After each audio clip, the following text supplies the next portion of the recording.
Hello students, இந்த வீடியோவில் 11th Business Mathematics Chapter 10 Operational Research Exercise 10.1 first sum இந்த வீடியோவில் நம்ம பார்க்க போகிறோம். Question பார்க்கலாம். A company produces two types of pen A and pen B. Pen A is of superior quality and pen B is of lower quality. Profits on pen A and B are rupees 5 and rupees 3 per pen respectively.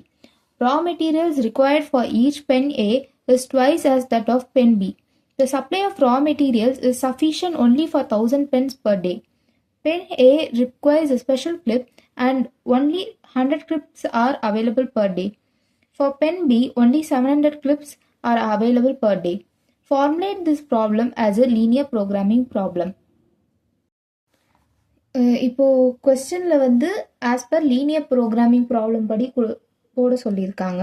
So அதுக்கு வந்து நம்ம கொஸ்டினில் கொடுத்துருக்கிற எல்லா டேட்டாஸையுமே as per linear programming ப்ராப்ளமில் அந்த ஃபார்மேட்டில் வந்து நம்ம எழுத போகிறோம்.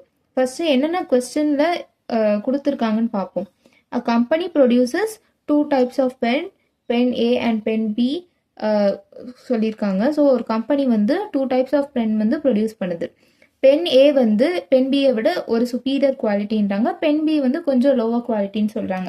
தென் profit per unit for pen A and pen B இங்கே கொடுத்துருக்காங்க. அதாவது ப்ராஃபிட் ஃபார் பென் ஏ வந்து rupees 5னும் ப்ராஃபிட் ஃபார் பென் பி வந்து rupees 3னும் கொடுத்துருக்காங்க. அதாவது ஒரு யூனிட் ஆஃப் பென் ஏ வித்து அதில் கிடைக்கக்கூடிய ப்ராஃபிட் அதுதான் வந்து rupees 5 and for pen B வந்து rupees 3ன்னு கொடுத்துருக்காங்க. Raw materials required for each pen A is twice as that of pen B. அதாவது raw materials required for pen B அதை விட 2 மடங்கு பென் ஏக்கு அதிகம்ன்றாங்க. அதாவது for example raw material required for pen B வந்து நம்ம சும்மா எக்ஸ்ன்னு எடுத்துக்கிறோம் வச்சுக்கோங்களேன். Then raw material required for pen A என்னவா இருக்கும்னா 2x இருக்கும். அதாவது பென் பியை விட பென் ஏ வந்து 2 times வந்து ஜாஸ்தின்னு சொல்லியிருக்காங்க. The supply of raw material is sufficient only for 1000 pens per day. Total raw material availability வந்து per dayக்கு 1000 pens வரைக்கும் தான் raw material அவைலபிளாக இருக்குன்னு சொல்லியிருக்காங்க. Pen A requires a special clip and only 100 clips are available per day. அதாவது pen ஏன்றது pen ஏ தயாரிக்க வந்து ஒரு ஸ்பெஷல் கிளிப் தேவைப்படுது. அந்த ஸ்பெஷல் கிளிப்பும் வந்து 100 கிளிப்ஸ் தான் இருக்குது ஒரு நாளைக்கு. அண்ட் ஃபார் பென் பிக்கும் கிளிப்ஸ் தேவைப்படுது, அது வந்து 700 கிளிப்ஸ் தான் ஒரு நாளைக்கு அவைலபிளாக இருக்குன்னு சொல்லியிருக்காங்க. ஸோ கொடுத்துருக்க டேட்டாஸ் எல்லாமே வச்சு நம்ம as per linear programming problem படி இந்த சம்மை போட போகிறோம். ஃபர்ஸ்ட் ஸ்டெப், இந்த லீனியர் ப்ரோக்ராமிங் மாடலில் number of pen A and pen B வந்து நம்ம x1 அண்ட் x2ன்னு ஒரு வேரியபிள் கொடுக்குறோம். நெக்ஸ்ட் வந்து நம்ம அப்ஜெக்டிவ் ஃபங்க்ஷன் ஃபைன் பண்ண வேண்டியிருக்கு. Objective function which is nothing but total profit. Total ப்ராஃபிட்க்கு நம்ம ப்ராஃபிட் ஃபார் ஈச் பென் நம்ம கண்டுபிடிக்கணும். So profit per unit of pen A வந்து கொடுத்துருக்காங்க. கொஸ்டினில் வந்து profit per unit of pen A rupees 5நோ ஃபார் பென் பி rupees 3ன்னு கொடுத்துருக்காங்க.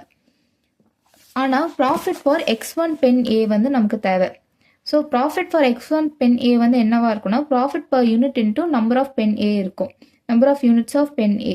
Similarly for profit for x2 pen B வந்து profit per unit for pen B which is 3 into number of units of pen B. So இது ரெண்டுத்தையுமே நம்ம தனித்தனியாக கண்டுபிடிச்சாச்சு. Total profit வந்து இது ரெண்டுத்தையும் ஆட் பண்ணணும். டோட்டல் ப்ராஃபிட் தான் அப்ஜெக்டிவ் ஃபங்க்ஷன், அது Z நம்ம டினோட் பண்ணுறோம், which is equal to 5x1 + 3x2. Next வந்து நம்ம கன்ஸ்ட்ரெயின்ஸ் கண்டுபிடிக்கணும். கன்ஸ்ட்ரெயின்ஸ்னால் என்னன்னா இந்த ப்ராஃபிட் மேக்ஸிமைசேஷனுக்கு அப்டக்கிள்ஸாக எதெல்லாம் இருக்குன்ட்டு, அதை அப்டக்கிள்ஸ் ஆர் லிமிட்டேஷன் சொல்லலாம். அது எதெல்லாம் இருக்குன்னு இந்த கொஸ்டின்லேருந்து நம்ம ஃபைண்ட் அவுட் பண்ணி எழுதணும். ஃபர்ஸ்ட் பார்த்தோன்னா நமக்கு raw material requirement. Raw material requirement பார்த்தீங்கன்னா raw material requirement for pen A is twice as that of pen Bன்னு கொடுத்துருக்காங்க கொஸ்டினில். அதாவது பென் பியை விட பென் ஏ வந்து ட்வைஸ் அதிகமாக இருக்குது raw material requirement, and the total raw material availability வந்து 1000 pens per dayன்னு கொடுத்துருக்காங்க. ஸோ இதை தான் மேத்தமெட்டிக்கலாக நம்ம ட்வைஸ் பென் ஏ வந்து அதிகமாக இருக்காங்கன்னா 2 × x1ன்னு எழுதிக்கிறோம் ப்ளஸ் x2, அதாவது number of units of pen B which is less than or equal to 1000. அதுதான் raw material, total raw material availability for per day. Next வந்து நம்ம அந்த ஸ்பெஷல் கிளிப் ரெக்குவயர்மெண்ட் பற்றி பார்க்கணும். பென் ஏக்கு வந்து ஸ்பெஷல் கிளிப் வந்து ரெக்வயர் ஆகுது பென் ஏ ப்ரொடியூஸ் பண்ணுறதுக்கு. அது வந்து பர் டே 100 கிளிப்ஸ் தான் அவைலபிளாக இருக்குன்னு சொல்லியிருக்காங்க. ஸோ அதுதான் வந்து இங்கே x1 which is less than or equal to 400 எழுதியிருக்கும். அதாவது அப் டு 400 கிளிப்ஸ் தான் அவைலபிளாக இருக்கும் ஒரு நாளைக்கு. சிமிலர்லி ஃபார் பென் பி வந்து 700 கிளிப்ஸ் தான் ஒரு நாளைக்கு அவைலபிளாக இருக்குன்னு சொல்லியிருக்காங்க. ஸோ அதனால் x2 less than or equal to 700. ஃபைனலாக நம்ம வந்து நான் நெகட்டிவ் ரெஸ்ட்ரிக்ஷன்ஸ் வந்து நம்ம ஃபைண்ட் அவுட் பண்ணோம். நான் நெகட்டிவ் ரெஸ்ட்ரிக்ஷன்ஸ் தான் இந்த வேரியபிள்ஸ் எடுத்தோம் இல்லையா x1 and x2, அது வந்து பாசிட்டிவ் வேல்யூஸ் எடுக்குதா நெகட்டிவ் வேல்யூ எடுக்குதான்றதை மென்ஷன் பண்ணணும். Since number of units of pen A and pen B வந்து நம்ம நெகட்டிவ் வேல்யூஸில் சொல்ல முடியாது, பாசிட்டிவ் வேல்யூஸ் தான் அதை எடுத்துக்கும். அதனால் நம்ம greater than or equal to 0ன்னு மென்ஷன் பண்ணியிருக்கோம். லாஸ்ட்டாக வந்து நம்ம ஃபைண்ட் அவுட் பண்ண எல்லா அப்ஜெக்டிவ் ஃபங்க்ஷன்ஸ், கன்ஸ்ட்ரெயின்ஸ், இந்த நான் நெகட்டிவ் ரெஸ்ட்ரிக்ஷன்ஸ் எல்லாத்தையுமே ஆர்டரில் எழுத போகிறோம். ஃபஸ்ட்டு வந்து அப்ஜெக்டிவ் ஃபங்க்ஷன் எழுதிக்கிறோம். z is equal to 5x1 plus 3x2ன்னு. Subject to the constraints first நம்ம ரா மெட்டீரியல் ரிக்வயர்மெண்ட் எழுதிக்கிறோம். 2x1 plus x2 which is less than or equal to 1000. அதுக்கப்புறம் ஸ்பெஷல் கிளிப், அதாவது special clip and clip requirement. Special clip வந்து for pen ஏக்கும் வெறும் clip requirement வந்து for pen பிக்கும் இங்கே எழுதிக்கிறோம் அதோட ரிக்வயர்மெண்ட் என்னன்னு. கடைசியாக வந்து நம்ம நான் நெகட்டிவ் ரெஸ்ட்ரிக்ஷன்ஸ் அதை வந்து இங்கே எழுதிக்கிறோம். ஸோ அவ்வளோதான் அந்த சம். உங்களுக்கு ஏதாவது இந்த சம்மில் டவுட் இருந்ததுன்னா நீங்கள் வந்து கமெண்ட் பாக்ஸில் கமெண்ட் பண்ணலாம்.